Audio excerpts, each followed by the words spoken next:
शुरू अल्लाह का नाम लेकर जो बड़ा मेहरबान निहायत रहम वाला है। जो चीज़ आसमानों में है और जो चीज़ ज़मीन में है सब अल्लाह की तस्बीह करती है। उसी की सच्ची बादशाही है और उसी की तारीफ़ है और वो हर चीज़ पर कादिर है। वही तो है जिसने तुमको पैदा किया, फिर कोई तुम में काफिर है और कोई मोमिन, और जो कुछ तुम करते हो अल्लाह उसको देखता है। उसी ने आसमानों और ज़मीन को हिकमत से पैदा किया और उसी ने तुम्हारी सूरतें बनाई और सूरतें भी अच्छी बनाई और उसी की तरफ तुम्हें लौट कर जाना है। जो कुछ आसमानों और ज़मीन में है वो सब जानता है, और जो कुछ तुम छुपा कर करते हो और जो खुल्लम खुल्ला करते हो उससे भी आगाह है। और अल्लाह दिलों के भेदों तक से वाकिफ़ है। क्या तुमको उन लोगों के हाल की खबर नहीं पहुंची जो पहले काफिर हुए थे? तो उन्होंने अपनी करतूत की सज़ा का मज़ा चख लिया और अभी दुख देने वाला अजाब और होना है। ये इसलिए कि उनके पास पैगंबर खुली निशानियां लेकर आते तो वो कहते कि क्या एक आदमी हमें हिदायत करेगा?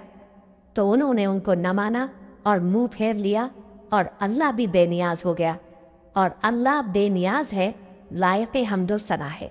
जो लोग काफिर हैं उनका एतकाद है कि वो दोबारा हरगिज़ नहीं उठाए जाएंगे।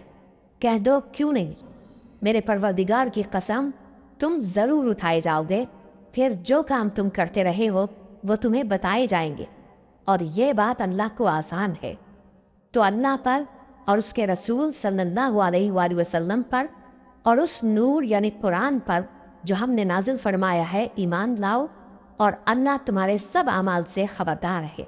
जिस दिन वो तुमको इकट्ठा करेगा यानी हश्र के दिन, वो नुकसान उठाने का दिन है, और जो शख्स अल्लाह पर ईमान लाए और नेक अमल करे वो उससे उसकी बुराइयां दूर कर देगा और जन्नत के बागों में जिनके नीचे नहरें बह रही हैं दाखिल करेगा। वो हमेशा हमेशा उनमें रहेंगे। यही बड़ी कामयाबी है। और जिन्होंने कुफ्र किया और हमारी आयतों को झुटलाया वही अहले दोज़ख हैं कि हमेशा उसमें रहेंगे, और वो बुरी जगह है।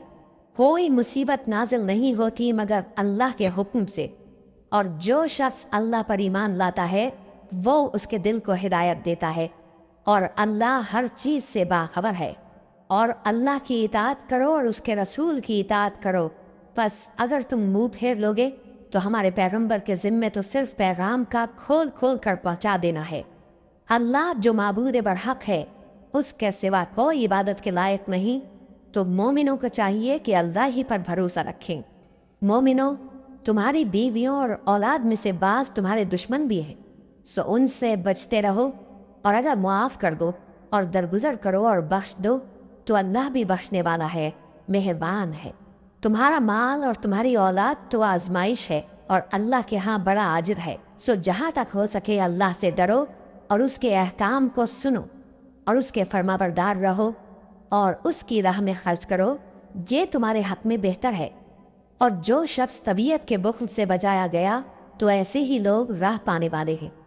अगर तुम अल्लाह को नेक नियति से कर्ज दोगे तो वो तुमको उसका कई गुना देगा और तुम्हारे गुनाह भी मुआफ़ कर देगा, और अल्लाह कद्रशनास है, बुर्दबार है, पोशीदा और ज़ाहिर का जानने वाला है, गालिब है, हिकमत वाला है।